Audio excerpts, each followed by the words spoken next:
Drug-taking has marred sport for 2 decades at least. The most notorious case was at the Seoul Olympics, when Ben Johnson won the 100 metres, only to be stripped of his title and sent home to Canada in disgrace.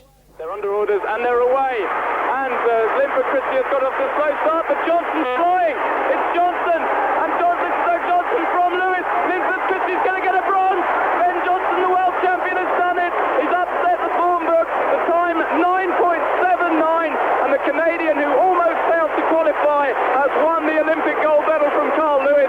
But Linford Christie got a bronze, and he'll be delighted with that. Urine sample of Ben Johnson, collected on Saturday, 24 September 1988, was found to contain the metabolites of a banned substance, namely stanozolol. Disqualification of this competitor from the games of the 24th Olympiad in Seoul.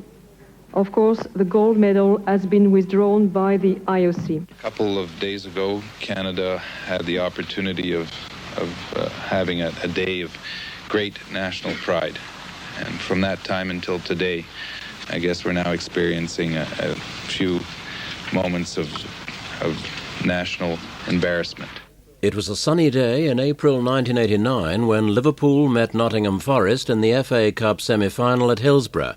Hundreds of fans were fed into the packed West Stand, causing overcrowding. 95 were crushed or suffocated to death. Football correspondent Andrew Gidley was there. I've seen several fans being given the kiss of life, and advertising hoardings have been used as stretchers to take away injured supporters. But certainly today's FA Cup semi-final can't go on. People have died here at Hillsborough this afternoon watching a football match on a sunny, clear Saturday afternoon in April. People were just crushing, and there was a lad and his girlfriend, and they were just screaming. His words were, "Please God help me." And I believe the girl died. Her face was just blue. I was against the bar right at the front, and when I was at the bar at the front, there was people. There was a gentleman on my arm, and he said, "You're choking me, and he just fell. He just literally fell, and that was the last of him.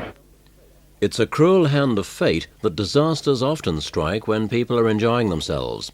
A riverboat called the Marchioness was crushed and capsized in a collision with a large dredger near Southwark Bridge. 51 people died, many of them young party revellers. Tim Crook reports. A massive yellow boat came along. It was travelling it really fast. And we were parallel with the disco boat, the other disco boat. It was just the same as us, but it was packed with thousands of people. And it came up behind it, right? And it smashed into it, and the other one went down. Standing there, we didn't really think it was going to go over. You know, it started to keel, and then we suddenly realised it was going to go over. So everyone started scrambling, jumping into the water. The Marchioness tragedy has become known as the forgotten disaster, but the terror and trauma of that fateful night 2 years ago will not be easily erased for both surviving victims and their relatives. All the water started coming up and everyone was screaming. People would get... we was all on like bits of the boat, hanging on bits of the boat. Nothing else. I pushed myself down. I got funneled back up into the same place again. And as I pushed down, I could feel that I was on people. And I think you can see that's got to be where somebody gripped me. Somebody got a vice grip on my arm. And I think he was dead when he let go because they were just suddenly gone. Mrs. Eileen Diaglio's 19-year-old daughter Frances drowned in the disaster. Outside the Central Criminal Court, Mrs. Diaglio's tall figure, still dressed in her black mourning clothes, emerged from the public gallery entrance to express her frustration. I'm overwhelmed, really. I just can't believe that British law allows this to happen. There's something very, very wrong with the law that doesn't allow all the evidence to be examined in a case like this, and for the true things to be put to the jury for them to consider the true facts and to reach a verdict. It's a waste of public money, and it's yet again, after now nearly 20 months, has left us without a public inquiry, without an inquest, with no right of redress to anybody. Here we are silenced again, and the psychological effect that this is having on all of us is is overwhelming. I just can't tell you how we feel. I'm lost for words. We need a royal commission to look into what's wrong with the law that allows what's happened in there to happen today. We need the MPs in Parliament to get up and look at the laws. We elected these damn people into Parliament to represent us and make sure they represent us. They have got to see what's happened to all of us in that court today and bring these people to justice. We only want justice. We don't want anything else. We want justice. That is all we want. Tim Crook, LBC News Talk 97.3 at the Old Bailey. A visit by President Gorbachev to China in 1989 sparked off a spontaneous human rights protest. Students filled Tiananmen Square. The Peking government appeared paralyzed for many days, but eventually the tanks rolled in, killing some 2,500 people. Reporter Scott Simmy witnessed the massacre, and Australia's Prime Minister Bob Hawke expressed the disgust of the free world. Gunfire echoed through the Chinese capital as troops pushed their way towards Tiananmen Square. Armored personnel carriers rolled down Chang'an Avenue, the main thoroughfare, with soldiers firing indiscriminately. Around the square, it was a scene of panic. Residents of Beijing who had come to protect the students fled as ricochets whizzed through the crowd. Dead and injured were carried away, some on bicycles, others by ambulance. As the troops prepared to enter the square, which has become a shrine of democracy for many Chinese, only the students remained. At last word, many were directly in front of the firing line, arms linked, defiant to the end. Scott Simmy, IRN, Peking. Anti-personnel carriers and tanks then ran backwards and forwards over the bodies of the slain until they were reduced to pulp, after which bulldozers moved in to push the remains into piles. The most momentous change in international affairs in 1989 was the coming down of the Iron Curtain. The whole of Eastern Europe appeared to be alight with protest and refugee movements to the west. The communist regime of Erich Honecker in East Germany crumbled, and as Catherine Field and George Matheson reported, so did the Berlin Wall.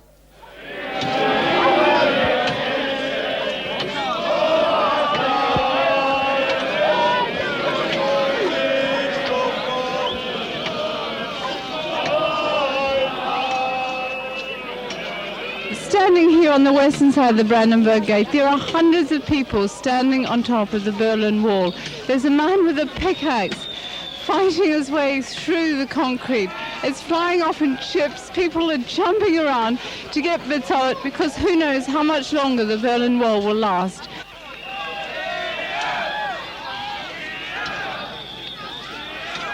The gathered crowd went wild as a mechanical digger began to pull down part of the hated Berlin Wall.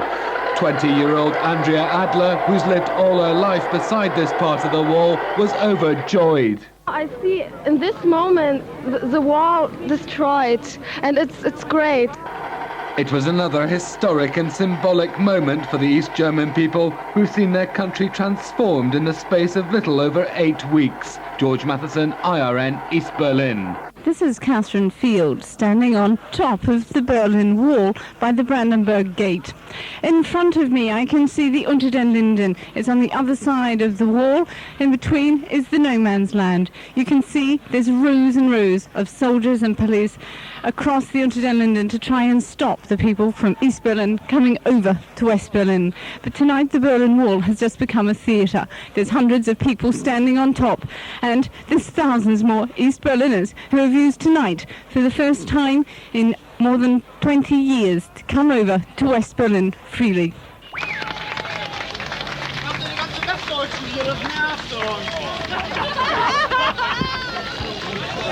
People are climbing all over the guard towers. People are standing on top of the Berlin Wall. They're laughing and they're crying and they're drinking champagne. You're standing right by the Berlin Wall now, and for the first time in your life you're going to be able to walk through. How does it feel? I feel good. I hope that I can go through the wall and go to the other side.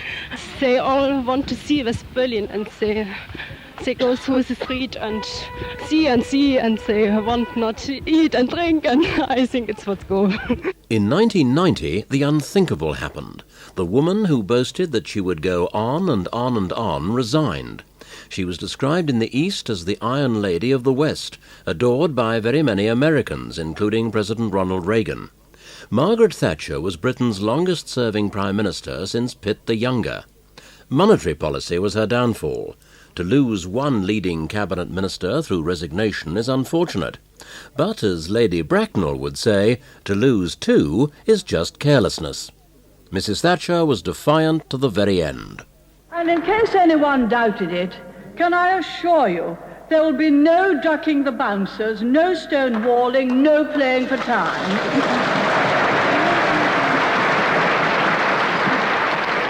The bowling's going to get hit all round the ground. That's my style. It's rather like sending your opening batsmen to the crease, only for them to find, the moment the first balls are bowled, that their bats have been broken before the game by the team captain. The tragedy is, and it is for me personally, for my party, for our whole people, and for my right honourable friend herself, a very real tragedy, that the Prime Minister's perceived attitude towards Europe is running increasingly serious risks for the future of our nation. That conflict of loyalty has become all too great. I no longer believe it possible to resolve that conflict from within this government. That is why I have resigned. More than 100 of my parliamentary colleagues have urged me to stand and have promised me their support. I am persuaded that I would have a better chance now, a better prospect now, than Mrs. Thatcher of leading the Conservatives into a fourth electoral victory and thus avoiding the ultimate calamity of a Labour government. The 8 o'clock news, this is Annie Webster. John Major is the next Prime Minister. He failed by just 2 votes to win the leadership ballot outright, but within minutes his 2 opponents, Michael Heseltine and Douglas Hurd, conceded defeat. It was a sensational development which nobody predicted. Mrs. Thatcher says she's thrilled by Mr. Major's victory, and he says he's honoured. It's an enormous encouragement to know that so many people in the parliamentary party are prepared to entrust me with the leadership of the Conservative Party, and I will endeavour to discharge those responsibilities to the best of my ability. It is a very exciting thing to become leader of the Conservative Party, and particularly exciting, I think, to follow one of the most remarkable leaders that the Conservative Party has ever had. Our job now, I think, is quite clear. We're going to unite. We're going to unite totally and absolutely, and we're going to win the next general election. Thank you all. Ladies and gentlemen, we're leaving Downing Street for the last time after 11 and a half wonderful years, and we're very happy that we leave the United Kingdom in a very, very much better state than when we came here 11 and a half years ago. It's been a tremendous privilege to serve this country as Prime Minister. Wonderfully happy years, and I'm immensely grateful to the staff who've supported me so well. Now it's time for a new chapter to open, and I wish John Major all the luck in the world. He'll be splendidly served, and he has the makings of a great Prime Minister, which I'm sure he'll be in very short time. Thank you very much. Goodbye. He had served one of the longest political sentences this century, and he was the symbol of protest against apartheid. Nelson Mandela was released from prison near Cape Town after 27 years. LBC reporters covered the story in South Africa and also at Wembley Stadium, which had staged special concerts in his name. I wish to put it plainly that the government has taken a firm decision to release Mr. Mandela unconditionally. He has declared himself to be willing to make a constructive contribution to the peaceful political process in South Africa. The 3 o'clock news, this is Julie Benson. Nelson Mandela is free. After more than a quarter of a century in jail, he walked hand in hand with his wife Winnie from the gates of Victor Verster prison near Cape Town in South Africa. IRN's Alison Campbell watched him walk to freedom. There is absolute pandemonium outside Victor Verster prison. Nelson Mandela has just walked out of the front gates. He stands in front of us with his fist in the air, and the crowd is going completely crazy. Winnie Mandela is next to him. Bedlam has broken out completely. I must confess I am unable to describe my emotions. I was completely overwhelmed by the enthusiasm. It's something I did not expect. Our statements and declarations alone will not be sufficient to allay the fears of white South Africans. We must clearly demonstrate our goodwill to our white compatriots and convince them by our conduct and arguments that a South Africa without apartheid will be a better home for all. Walking on stage to rapturous applause with his wife Winnie, it was almost as if a long-lost son had returned home. For more than 10 minutes, the audience clapped and shouted as he smiled and waved, clearly happy to be in Britain. It was his first visit in almost 3 decades, and it was, he said, his opportunity to thank the British people for continuing to fight apartheid. Even through the thickness of the prison walls at Robben Island, we heard your voices demanding our freedom. In 1990, England made it to the semi-final of the World Cup in Italy. Few people had expected manager Bobby Robson to take them that far. Their opponents were West Germany. After extra time at 1-1, it had to be settled by penalties. A place in the final depended on one strike of the ball.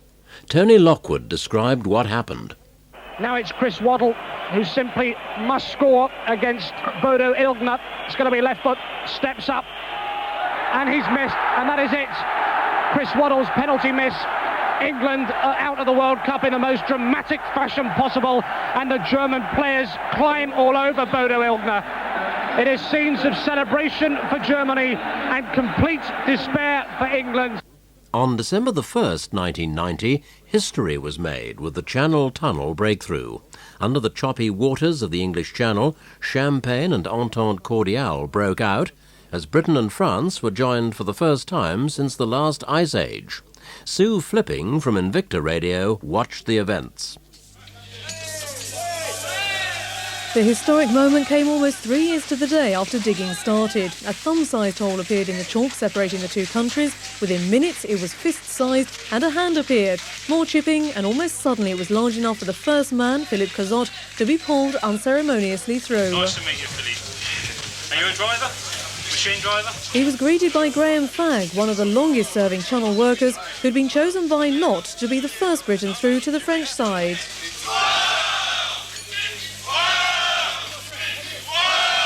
With that, the floodgates opened. Workers and VIPs, including the new Transport Secretary Malcolm Rifkind and Eurotunnel's Chief Executive Alistair Morton, passed from one country to another. 3 hours later, the train carrying the first people to travel from France to Britain through the tunnel returned to the surface. They'd come laden with souvenirs. A lump full of rock. Yeah, the French, loads of rock. That's the actual rock from the actual breakthrough. Yeah. Champagne bottles. Could you understand each other? Me? No. So how did you communicate when you first came through? We all drink the same. For the first time, they faced customs and, to commemorate the day, had a special commemorative stamp for their passports. But the day was also one of sadness. 9 men, 7 of them British, have been killed working on the tunnel. Mr Fagg's daughter Rita says she's always feared for her father's safety. It was a worry. When I lived in Devon, like there'd be an ambulance or something going up that way, or a fire engine or something, you would think to yourself, oh my God, is that the tunnel? But I'm glad it's over in a lot of ways. It's a big relief. Saddam Hussein's Iraqi regime invaded Kuwait in 1990. By 1991, a massive Allied force had been built up in Saudi Arabia to fight his army and drive it back across the border. Once again, independent radio reporters covered a war involving British forces. Here are the sounds of the Gulf War of 1991. At 2 o'clock news, this is Howard Hughes. The Gulf War is on. Waves of American and British fighters and bombers have been pounding Baghdad and military targets inside Iraq. The attacks started around midnight our time. They're still going on now. The liberation of Kuwait has begun. In conjunction with the forces of our coalition partners, the United States has moved under the code name Operation Desert Storm to enforce the mandates of the United Nations Security Council. It will not, I believe, be a long conflict, but it may be a fierce one. There is no doubt in my mind that it is an absolutely justifiable conflict and that we will win it. Our strategy to go after this army is very, very simple. First, we're going to cut it off, and then we're going to kill it. Every field commander in history has had doubts about the outcome of the battle ahead. Do you have any doubts whatsoever that you will win? Not even 1 in a million. I have directed General Norman Schwarzkopf, in conjunction with coalition forces, to use all forces available, including ground forces, to eject the Iraqi army from Kuwait. Absolutely terrifying. There's no word for it. You're frightened of failure. You're frightened of dying. Oh, it's everything. You're flying as low as you dare, high enough to get the weapons off, but you push it as low as you can over the target just to get away as fast as you can. 30 seconds to drop.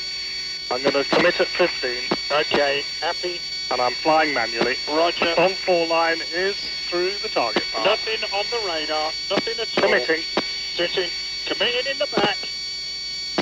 Late arm, there's a light up there. I don't know who that is. Oh, I know. It's somebody in Lerner. Right. Climbing off the target. It's good. Should be going soon. 1 mile to release. All right. We're getting the odd stuff coming up near us. Bombs away. Okay, they've gone. Come left, climb. The 5 o'clock news, this is Howard Hughes. The U.S. military command is admitting that Allied jets deliberately bombed an underground shelter in Baghdad in which the Iraqis claim up to 600 civilians were killed. But the Americans say the target was a military bunker being used as a command center, and they have no idea why civilians were inside. We now have air superiority, if not air supremacy, and we rule the skies, and it's obviously giving us a great deal of tactical freedom. And so that we're obviously now putting the pressure on and putting the pressure on where it hurts. Today we went in daylight and hit a target accurately with several waves of tornadoes. All who've come back with big grins on their face saying they put the bombs right where it hurts.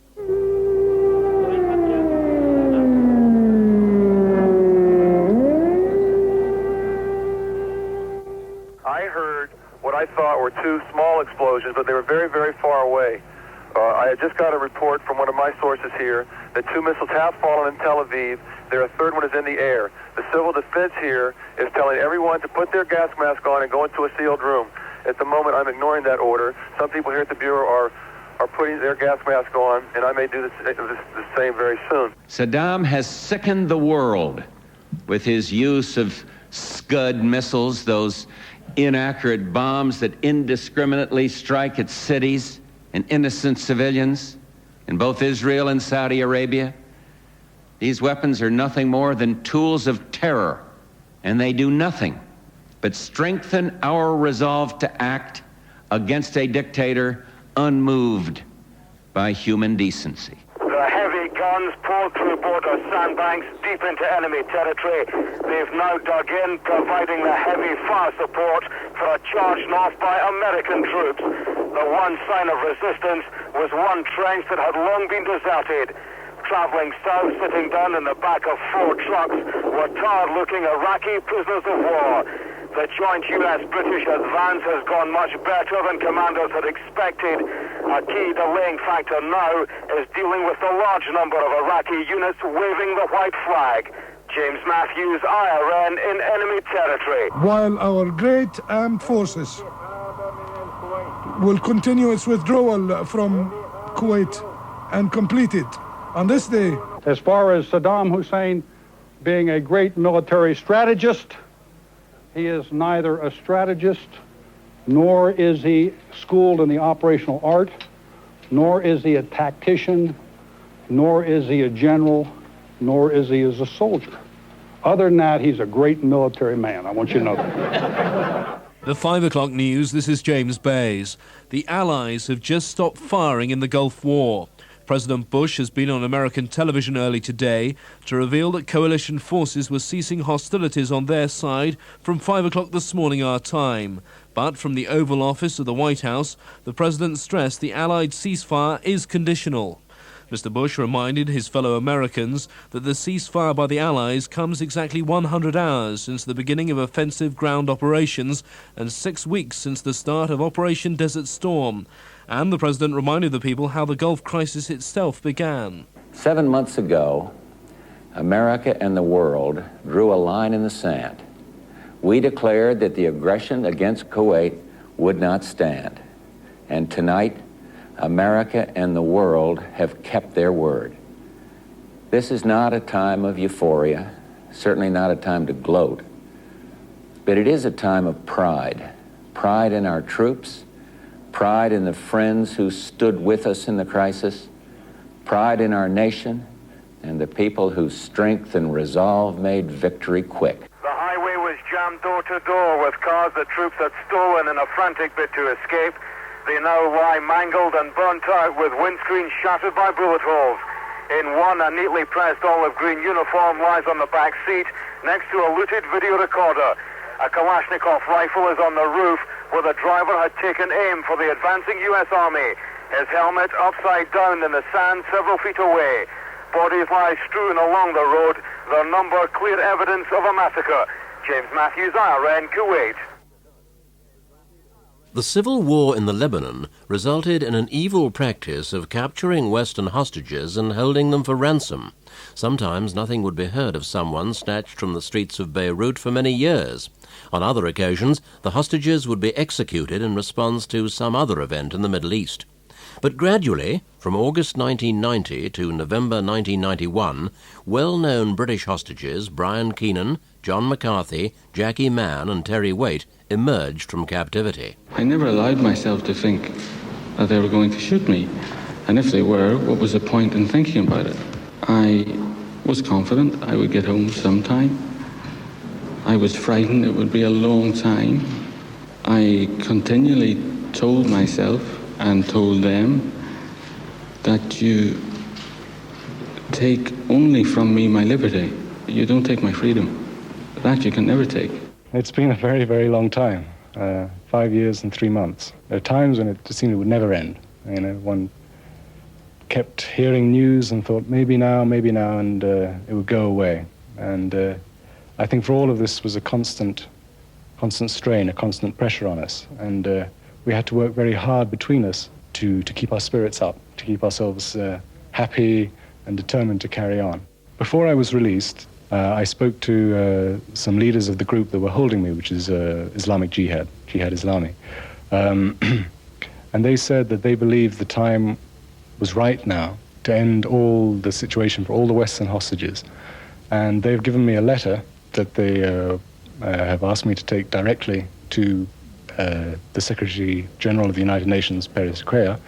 What is in the letter? Well, no, I believe that they lay out that they want to make a full exchange of the Western hostages for all the prisoners, civilian and military, who are currently being held by Israel from Lebanon. That's to include the Lebanese soldiers, civilians, and any Palestinians who have been taken from Lebanon. Battle of Britain hero Jackie Mann spoke in public a few minutes ago for the first time since being released by his kidnappers.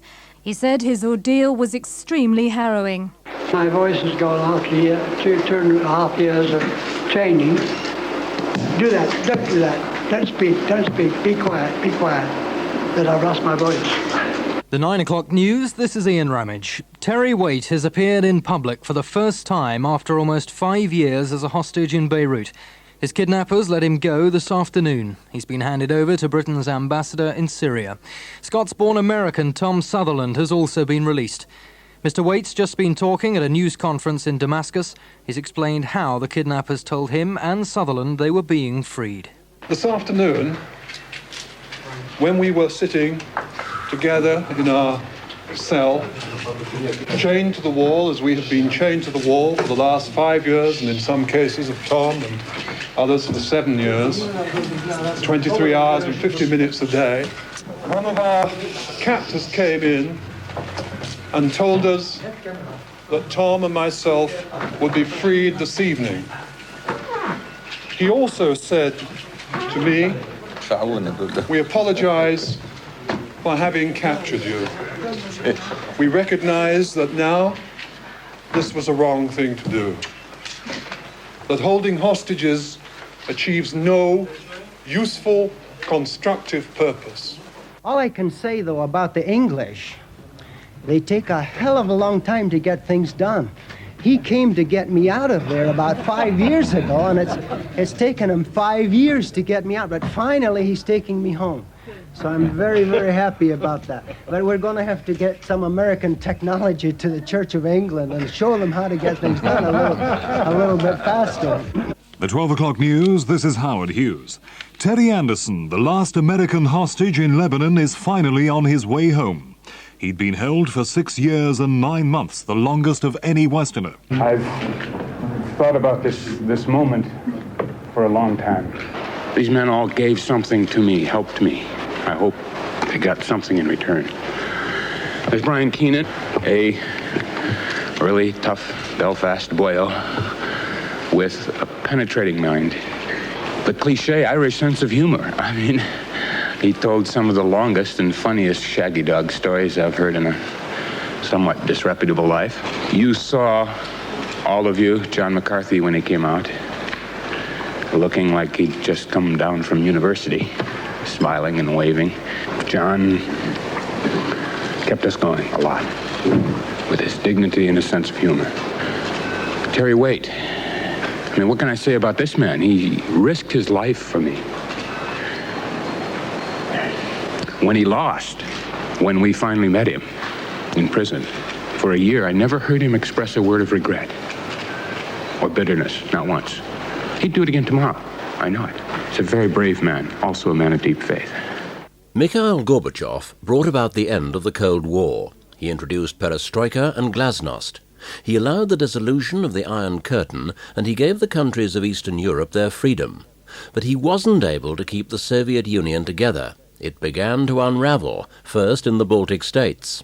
A clumsy attempt to bring Lithuania into line led to the death of demonstrators in the capital Vilnius, which is where LBC's Moscow correspondent Sue Jameson reports from in her analysis of Russia's second revolution.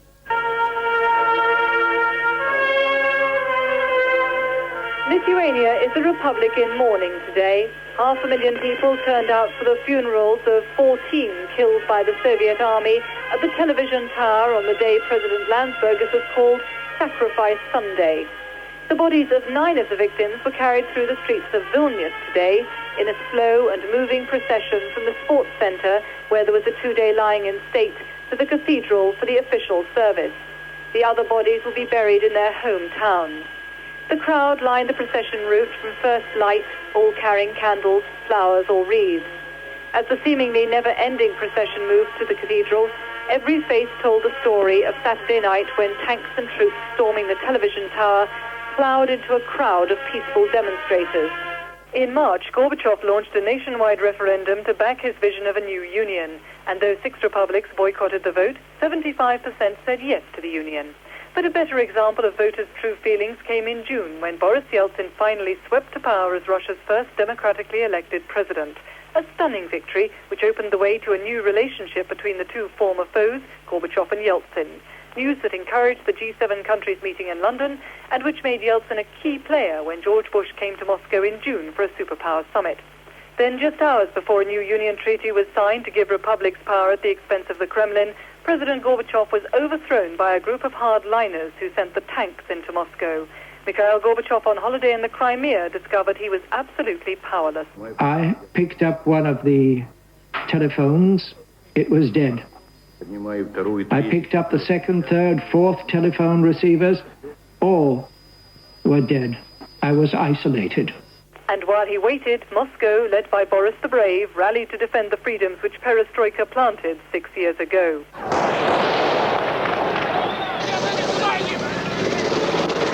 But 3 young men lost their lives as they clashed with tanks near the Russian parliament, which became a symbol of the struggle against those wanting to turn the clocks back.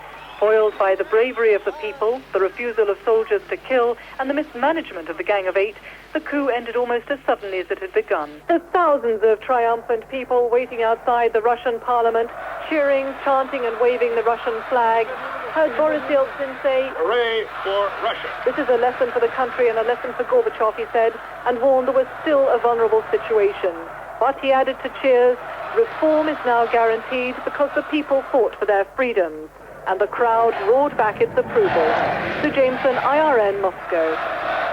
Then those same people had their first chance to fight back against the institutions which had oppressed them for so long, the Communist Party and the KGB. There are hundreds of people all around the pedestal where the founder of the KGB, Felix Dzerzhinsky, stood until a few hours ago. Russian deputies are trying to persuade the crowds not to storm the Lubyanka. On loudspeakers, the militia warn there will be bloodshed if people give in to provocation. But for many here, this is a chance at last to show how much they hate the KGB. And as the year ends, everyone's waiting to see what the new Commonwealth of Independent States will mean for the peoples of the former Soviet Union and for the world. 1990 and 1991 saw a succession of appeal court cases freeing people who had been the victim of major miscarriages of justice. Many had been arrested and charged following IRA atrocities or major public disturbances. Confidence in the criminal justice system was rocked to its foundations. LBC's legal affairs editor Tim Crook reports. I've been in prison 15 years for something I didn't do, for something I didn't know anything about. Totally innocent man. I watched my father die in a British prison for something he didn't do. He is innocent, the Maguires is innocent. Let's hope the Birmingham 6 is innocent. We'll be playing used as political scapegoats for people in there at the highest. The police told us from the start that they knew we hadn't done it. They told us they didn't care who done it. They told us that we were selected and that they were going to frame us just to keep people in there happy. That's what it's all about. Guildford 4, Birmingham 6, Maguire 7, Tottenham 3. The catchphrases of justice campaigns. These have all left their indelible mark on public confidence in the system of police prosecution, trial by jury and appeal by judges. The Birmingham 6 are free. They walked from the Old Bailey this afternoon after spending 15 years and 7 months in jail for the murder of 21 people in the 1974 Birmingham pub bombings. 3 appeal court judges ruled that all the murder convictions should be quashed because of the fresh evidence introduced about their cases.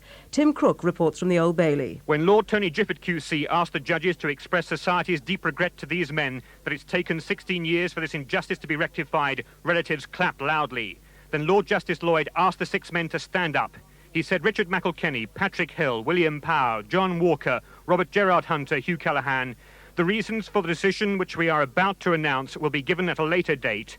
The decision of this court is this, that in the light of the fresh evidence which has become available since the last hearing in this court, your appeals will be allowed. You will be free to go as soon as the usual formalities have been discharged. There then erupted the strongest roar and screaming of delight that the Central Criminal Court is ever likely to hear again. The quashing of murder convictions with such a fulsome apology. Lord Justice Farquharson expressed profound regret for shortcomings in the criminal process. He said no system of trials is proof against perjury, but this will be little consolation to its victims. Afterwards, 24-year-old Mark Braithwaite made a passionate speech at a press conference at the London School of Economics. He attacked the prejudice of both the legal system and the media. Sitting beside his mother, he described how the injustice had affected his family. The Raggett family, they've suffered, and all my father suffered. My sister suffered, my brother suffered, everybody. It's not a jubilation to me, it's not really, basically this ain't, I'm not happy, I'm not overjoyed, I haven't won a raffle, this is my life. So Mark Braithwaite and Engin Regheb emerged from the cells at the High Court, having spent 6 years in custody for the murder convictions of Police Constable Keith Blakelock. They've been greeted with a round of applause from relatives and supporters. Engin Regheb is being hugged by his wife Sharon, and people around them are quietening down to give them this very personal moment, embracing each other in a moment of freedom after a period of 6 years. This agonising concentration of miscarriages of justice has created serious political fallout and heralds a meltdown in judicial arrogance and a belief in the infallibility of the system. Review of criminal justice processes. He says its aim will be to ensure that cases like the conviction of the Birmingham Six don't happen again. It is of fundamental importance that the arrangements for criminal justice should secure the speedy conviction of the guilty and the acquittal of the innocent. When that is not achieved, public confidence is undermined. In jail, I'm glad that now we're free, but as we're free, there's still a number of innocent people still in jail, like the Bridgewater Three, Judith Ward, Winston Silcott, Victor Deans, Leroy McCoy and Tony Quigley, and many, many more who are still there who shouldn't be there. Justice! I don't think them people in there have got the intelligence, nor the honesty to spell the word, never mind dispense it. They're rotten! 1992 was another general election year.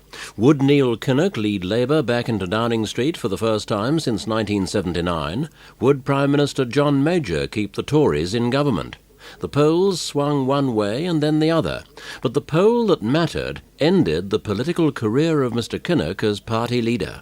Be warned, Mr Major and Mr Kinnock, from the lands of conscience and reform, from the ancient bastions of liberalism, the flames are fanning out in all directions, consuming your shabby campaigns, your out-of-date policies, your visionless futures. And I promise you this, wherever I go between now and April the 9th, this soapbox is coming with me. There's no way they're going to keep the Conservative message from getting right out on the streets, face to face with the people who will make the decisions in this election. Can you give us the name of the girl involved? And can you tell us why her operation? Don't be silly. You don't think I'm going to give you the name? Her mother has said this morning that she feels her daughter was used and she objects to the way the Labour Party handled it. The only way in which Jenny's identity could have been discovered is from some other source. When I first had the opportunity of standing on the steps of Downing Street, I said that I believed in a nation at ease with itself, the development of a truly classless society with opportunities for all from wherever they came to do whatever they can with their own life by their own efforts and with encouragement to achieve everything that they can. That is the sort of society that my colleagues and I will be working hard to build in the next few years. I naturally feel a strong sense of disappointment. Not for myself, but I feel dismay, sorrow for so many people in our country who do not share this personal good fortune. They deserve better than they got on the 9th of April 1992. At the Olympic Games in Barcelona, Linford Christie won the 100 metres, watched by John Anderson. Away finally in the 100 metres final, and Christie is battling hard, flanked by the two Americans. Christie coming through powerfully. I think Christie's going to do it. It's going to be a gold medal for Linford Christie and Great Britain. He waves his arms in the air, runs towards the crowd. Linford has done it. The time at 9.96. He's beaten the Americans. He's dancing on the track. Linford Christie, the greatest sprinter on earth, the 1992 Olympic champion. It's the best race of my life, the best race I've ran for, the 12 years I've been doing athletics, and I feel pretty good. Many devalued Christie's medal because Carl Lewis wasn't there, but Christie proved his point a year later when he beat Lewis comprehensively to complete an Olympic and World Championship double in Stuttgart. The Royal House of Windsor had a rough year in 1992. Andrew Morton's book exposed the marriage of the Prince and Princess of Wales to ridicule. The Duke and Duchess of York separated. Windsor Castle was severely damaged by fire, despite the valiant attempts of the Duke of York to help the rescue of antiques and other priceless objects. Even the Queen had to acknowledge that morale wasn't very high at Buckingham Palace, and there was even more bad news just before Christmas.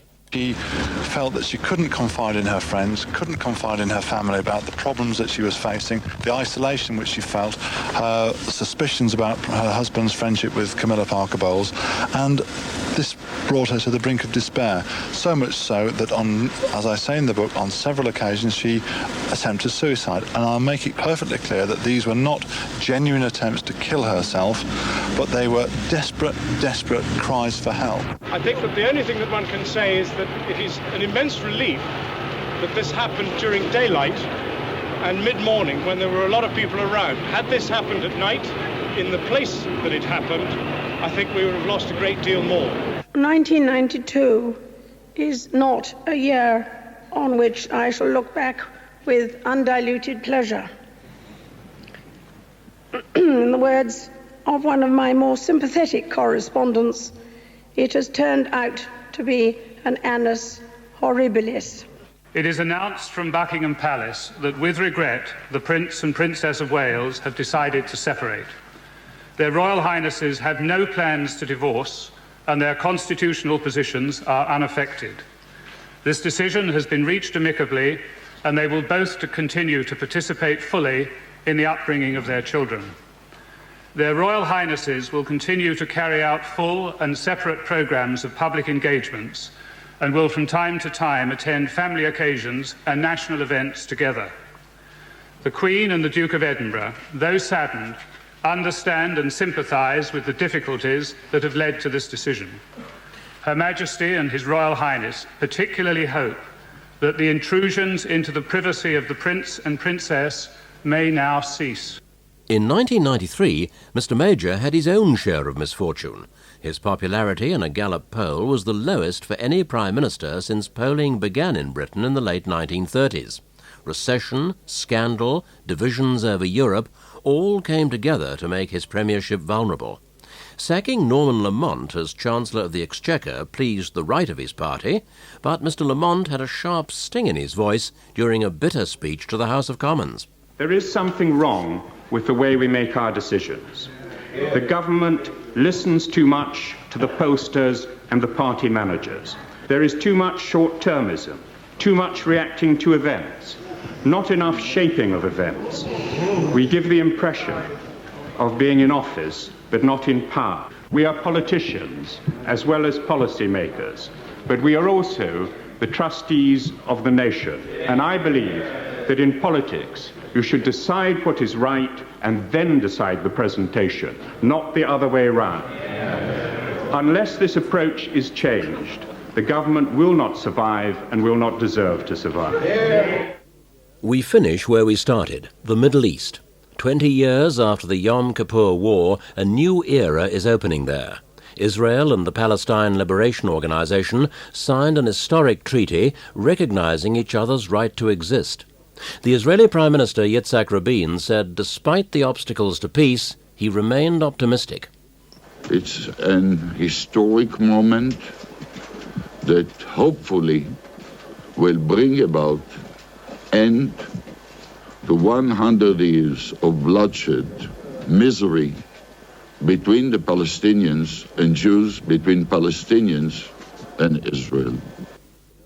What you've been listening to has been 20 years of LBC reporting. I'm Douglas Cameron, and it's been my privilege to have brought you the news during an exciting and historic period of broadcasting. This programme was researched and produced by Charlie Rose and Tim Crook, and they join me in paying tribute not only to the reporters whose voices you've heard, but also to the producers, writers and technicians behind the scenes.